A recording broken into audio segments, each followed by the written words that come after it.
Hey Bucs fans, welcome to the FSW Coaches Show here at Florida Southwestern State College. I'm Sports Information Director Roy Allen, joined on the show this week by head volleyball coach Thais Baziquetto-Allen. Coach, how are you doing today? Good, how are you? I'm doing great. Hey, we're getting deep into the holiday season here, end of November, Christmas coming up, Thanksgiving coming up. First question for you before we start talking volleyball. 3 days away from Thanksgiving. First of all, have you thawed out your turkey yet? No. Probably should do that. Yep. Second of all, what is your go-to Thanksgiving dish? Like if you're going to a Friendsgiving with friends, what are you making that's go-to, always going to be good? Oh, I was going to say turkey, but I'm not You can do that. Somebody has to make the turkey. Yeah, but if I go to someone's house, I'm probably not bringing the turkey. Mm-hmm. I like cream corn. I think I make a pretty good cream corn. Yeah, that's a difficult one, cream corn. Secondly, after that, quit checking your watch. We're doing an interview. Secondly, after that, we got Christmas. What is the appropriate time to put up your Christmas decorations? I believe after Thanksgiving. I think it's a good marker. And not the end of the fall, but you take your fall decorations down and then you can put your Christmas stuff up. But on a year like this where Thanksgiving is as late as physically possible, this is as late as it can possibly be on the calendar, do you still think you have to wait till after Thanksgiving to put up your Christmas decorations? Like, are you a weirdo if you put them up before that? Not a weirdo, I just think I like my fall decorations too, so I think they're pretty and the colors are pretty, so then, I like to keep them up as much as I can. And I don't think it's a weirdo, I just think if you don't have fall stuff, then just go ahead and put your Christmas stuff up. Gotcha. Okay, now we'll talk about what we really came to discuss here, and that's your volleyball team. All right. Your team's been through a couple scrimmages since we talked last time, Indian River and Pasco Hernando on the road. Talk a little bit about how those two scrimmages went and kind of the style of play that Bucs fans can expect from your team this year. Yeah, we're lucky to get a chance to scrimmage this semester. We have very few teams that were up to, playing out with the whole, Corona situation and pandemic. But it was good. We showed some consistency. I think that's something that we lacked last year because of the lack of experience. And I think this year, especially, we started really strong. We had a couple, our first set against Pasco, I think we had maybe 2 or 3 errors in the offense, and we passed really well, and the offense was well distributed. So I think that looked good for us. And we also saw a little depth. There's a couple positions here there where it's going to be a battle every day in practice to decide who's going to start on that position. Something that's good too, to see that we were able to kind of put other people in a lineup and they'll keep the level that we want to play. I think you can see we're going to have a good ball control and serve receive. That's something we practice almost every day, and that showed a little bit on that game, and we're going to be an offensive team. I think we have a couple of different players on the offense that have been very good and efficient, so that's something we're looking for. Now you get a little bit of help at the break. 2 newcomers coming in that you originally had scheduled for the roster, but obviously with the way things have changed a little bit, a different dynamic for them now coming in. Talk about those 2 young ladies, kind of what they're going to bring to your team. Yes, one of them was unable to travel due to Corona, all the closing and the borders and everything, but now she's able to kind of work through some things, and she'll be able to come in on the fall. She'll help us on a middle position, which it's going to bring us some diversity. I think we have very different players on that position, and depending on the scouting that we get and what we're looking for against some different opponents, we're able to put some different players on that position depending on what we need. So then Victoria will come in a semester in the middle, and we're looking for her to be a big blocker for us. I think that's something that's really important for a middle. She has a good lateral movement, so we're looking for her to be a good presence on the block for us in the middle. And then the other one's Meg. Meg's from Michigan. She actually graduated earlier high school, so she could join the spring and start training with us.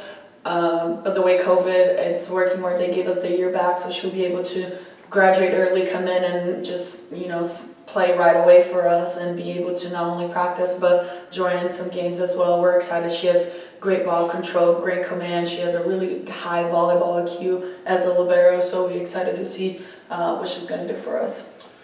Your season kicks off exactly 2 months from today, so a pretty exciting day on the calendar. 2 months from today, you will be playing right here in Suncoast Credit Union Arena in an opening weekend tournament. You put that tournament together. Talk about the challenges of putting together a tournament like this in today's day and age with all the uncertainty around, and kind of what that tournament will look like and who will be playing in that. Yes, it was a little bit challenging on teams that want to come out and play tournaments and want to play that early. A lot of schools are still working on their COVID protocol and overnight travel and things like that. That's something that they're limiting a lot of schools to do. So then we had a limited amount of teams that would participate. But it's working out. I think the biggest challenge was making sure we keep the social distancing, we give enough time so that we can clear out and clean the facilities after every game. So that's kind of where, it's a new tournament, it's a new thing, so we're trying to prepare as much as we can for that. We'll have FSCJ, Indian River, Palm Beach, Daytona, State College of Florida will come in for a day. And those are the teams that we'll have in the tournament. Your conference will look a little bit different this year with the addition of National Power Polk State coming in with the disbandment of the Mid-Florida Conference this year. For people not familiar with junior college volleyball, talk about how strong the Suncoast Conference looks to be now with the addition of Polk State along with the rest of the teams that have been in it traditionally. Yeah, Florida volleyball, the region itself is very strong, where we have at least 5 out of, the 12 teams we have on the top 20 in the country. Now, 2 or 3 of those will be in our conference, and I think that, we want to be on the top down here. Hillsborough, Polk, St. P have always been nationally ranked, have been to the national tournament and finished on the top of our state, and now we're going to battle with them in and out in conference.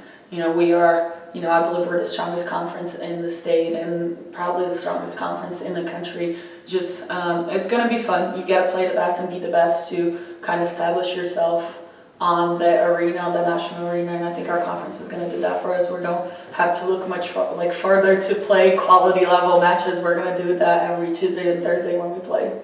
And thankfully, with the changes in the conference structure as far as the state tournament concerned, now going to be a couple of at-large teams available for the state tournament. So even if you don't happen to win that extremely difficult conference, you still have an opportunity to compete at the state tournament and maybe at the national tournament. Yeah, and I think that's something that our region did a really good job understanding the landscape of our conferences and having, we went from 4 conferences to 3 conferences now, but understanding that our state tournament needs to be as strong as we can possibly get. And sometimes, year in, year out, it changes, but different conferences have different strengths. One year, one is stronger than the other, so the at-large gives them the chance to look at a team that, even though if they're in a strong conference, even though they didn't finish top 2, they still get a chance to participate and enhance our state tournament level. Monumental moment here a couple of weeks ago for your program. Kiani Cummings becomes the first NCAA Division I signee for FSW Volleyball, followed up quickly with Amanda Menges committing to Arkansas Pine Bluff. She won't sign until the spring, but another Division I commitment for your program. Talk about, you were here day one of when FSW Volleyball started. The recruiting process obviously started immediately, Kiani Cummings being one of those first recruits. Kind of talk about her journey in particular as far as the recruiting process, what you saw when you first saw her, to the point that when she signed, and kind of how it went to plan. Yeah, Kiki, we saw her play. Obviously, her height is something that always strikes any volleyball coach, being 6'4" and being quick. She's always been really quick with her footwork and the movement, but she never really played a high-level volleyball throughout her volleyball experience. And I think that's something, she had a couple D1 offers right out of high school, but what we talked to her about is what the JUCO would provide her and FSW would give her would be the training that she needed, that one-on-one training. Like, she needed to watch film and she needed to have someone explain to her, the basics of her position so she could grow as a player that way. She came in on the summer, took classes so that we could start working right away. She was every day on the summer, she was here working out and, putting the work in the gym. And then she just grew. She just grew as a player. She just continued to get better and better in a level where she can play at ACU. Just being dynamic and strong, and it's not just about her height. That's what I told her, we're not looking just at that. We're looking at the potential that you have, that you can't play at a higher level, and sitting on the bench is probably not going to give that experience that you need. So if you go to a 4-year school where you're competing against players that played in a high-level club volleyball and have had all this national experience playing at national tournaments throughout their youth, and it would be very hard. She needed to understand the game a little bit in a deeper level and get an experience play, which she did last year. And she continued to grow. Even if you look at her at the beginning of this fall, and now if you look at her from high school season, we got to watch her highlight video together, and she just looked at me like, how did you recruit me? But it wasn't about her highlight. It was about now what we believe the work that if she put in the work, and we put in the work where she could be. And then you watch, from the fall, even from last fall to now, she's not the same player. So she has a really high ceiling that she hasn't reached yet, and we're excited to see what she gets to do at ECU. Talk about how big it is for your program just to get that first Division I signee on board. Obviously, that's been a trademark of FSW Athletics, is sending most of their players to the Division I level after 2 years here. So talk about number one on the board for your program and how big that is, even in just now making your recruiting calls, being able to say you have Division I players going out. Yeah, I think it's important because that shows that we're recruiting the right players to come to FSW. Basketball had 7 last year going into Division I, and that's something, like you said, is a trademark for us. And just recruiting the right players and understanding the progress that they have to have as a freshman and a sophomore to go D1, and then setting that tone where, if you choose to come to FSW, your D1 dream is not over. It's just a step that's going to get you there, or even if you don't have it now, you get it in 2 years, or if you have it now and you want to do it better, it's another stepping stone for that. So I think that's a good precedent to set where, like you said, Kiki did, Amanda did, and we're hoping a couple more will do it as well. Sounds good. We're going to step away from the court a little bit now and get to know your players a little bit from outside the lines. Okay, we're going to call this little segment here, Which Buck Is It? Okay? So I'm going to give you a little one-liner, and you got to tell me which Buck. And hey, you can throw in assistant coach Parker Thompson too to any of these answers if you want to. I don't know if any of them fit him. Okay. I know there's one that he will hope that he is the answer to. But we'll throw it out there. Yeah, favorite assistant coach, you can definitely, I'll throw that one in if you don't answer the one I'm thinking about him.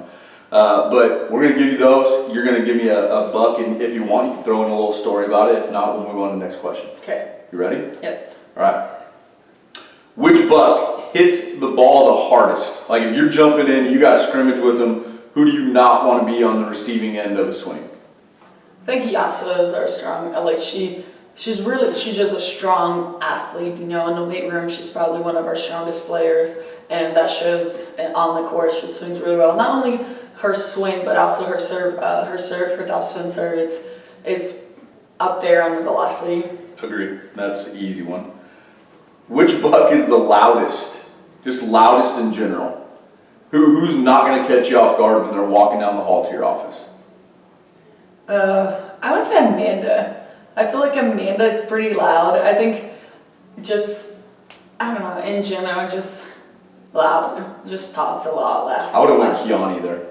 Kiki is, but she's very calm walking in the office. There's a couple times where I just know she's in my office because she's at my door. Opposite, which one is the quietest? Fiona. Agreed. Fiona or Ma? Oh my! I think I see I heard Ma speaking. Okay, our fans don't know who Ma is. Okay, so Fiona Baker, which is our setter from Germany, and Maria Petkova, which is our outside from Bulgaria.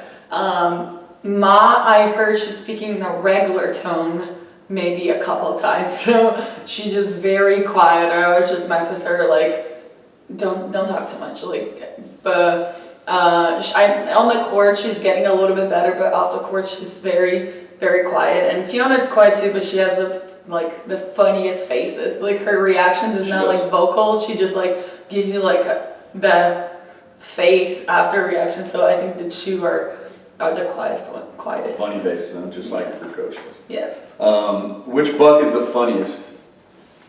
Oh, Can get me in trouble over here.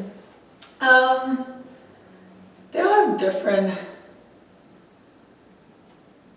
personalities as far as like being funny. It's pretty funny. Victoria, it's funny. I think Victoria is just like goofy funny, just like, or like she's either goofy funny or she's like a dry, sarcastic funny. So I think she would be a funny one. That's the direction I would have went. Yeah. This is not a good one. You don't want to be on this list. Coach's bad list. Which Buck is most likely to be late? Ooh.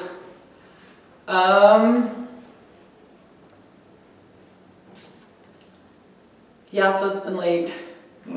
Yeah, she's the strongest and delay. She's been late, and she's been better. Because she's always got her headphones on everywhere she goes, so she loses track of time. That's probably what it is. Yeah. Best student. Which Buck's the best student? Got some good ones. 3.53 team GPA last year. Victoria's a really good student. She's always A's and B's. Never have to worry about her.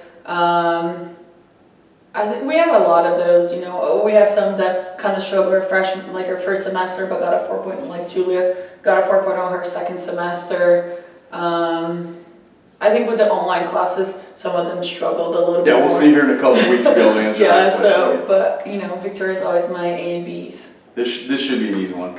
Which Buck, and I know she'll be really disappointed if you don't say her name, which Buck's the best dancer? Oh, now I'm trying to figure out who you're going to say instead of who is the best dancer. Who? Okay, obviously I can't tell. We have some good dancers. Who likes to dance or is a good dancer? I think that's a difference too. Either one.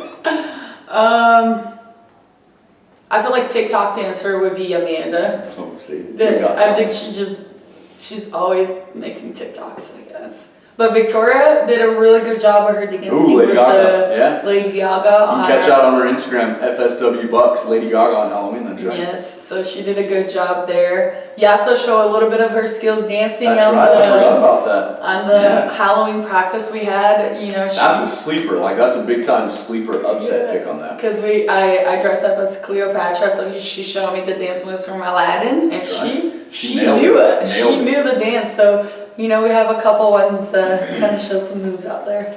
Which Buck has the best style besides Julia Dessau? Inside joke, but style.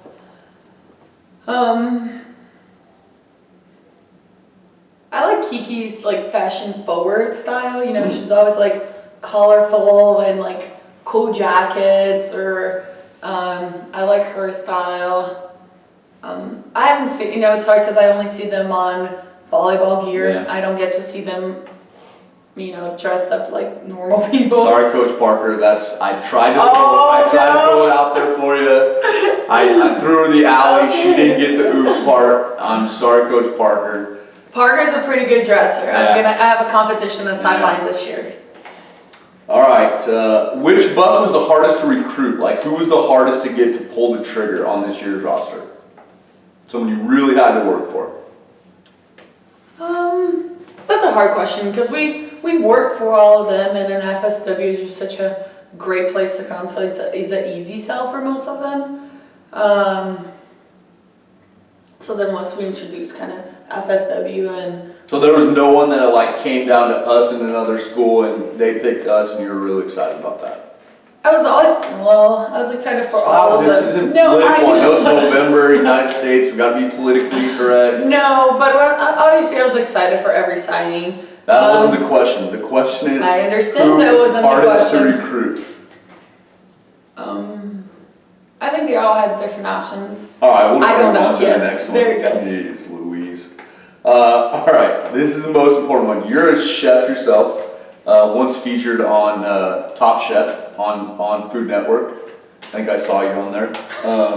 Sure. Next to Padma, is that her name? Yes. Yeah. And Colicchio. Yeah, Colicchio. Yeah, that guy. Is that guy? Yes. Okay. Which Buck on your roster would you let cook for you? All right, I think I'm doing the process of elimination. Who would you definitely not let cook for you? I feel like whatever Dorman is and Amanda, Gio, and Wow, Gio Bello serves herself as a very good chef, she says. I think she is, but we always get complaint from the dorms that they burn Burning stuff. everything. Yeah. Yes, so I don't know. She can be a good chef, but I don't know. The fire alarm says otherwise. Yeah. Um, You haven't done your top chef competition yet. we that you haven't. We seen. haven't had the time. Well, so we'll go back and ask that question after you do Top Chef, and that way you'll be able to answer that Yes. question over there. We'll have some more So comments. huge cop out on the last two questions there. I'll give you a better. Here's a good one. Here's a good one. Which Buck would be the best sports information director? Replacing me right here. Which Buck would ask these questions the best interview style? The best interview style. I have one that's out of. I think Katie would do a good job. Katie should be funny, huh? Yes, I think she would be a good like spokesperson and outgoing and just kind of keep the conversation light. Like the answer. I think Katie would, I We'll think do she would that next surprise. show. Next show, we'll have a little cameo, and she can jump in and ask a few questions. We'll see how that goes. That's it. That's all I got for which Buck is. That was good until the last couple. It was a great answer, but got her done. So that is it for this week's show, week 13 in the books for the FSW Coaches Show. We thank everybody so much for watching this week. Check back at FSW Bucs on social media, fswbucks.com online to see any of our past shows or to look for our future shows. Thanks again for watching this week. Have a great day. Have a very happy Thanksgiving, and go Bucs.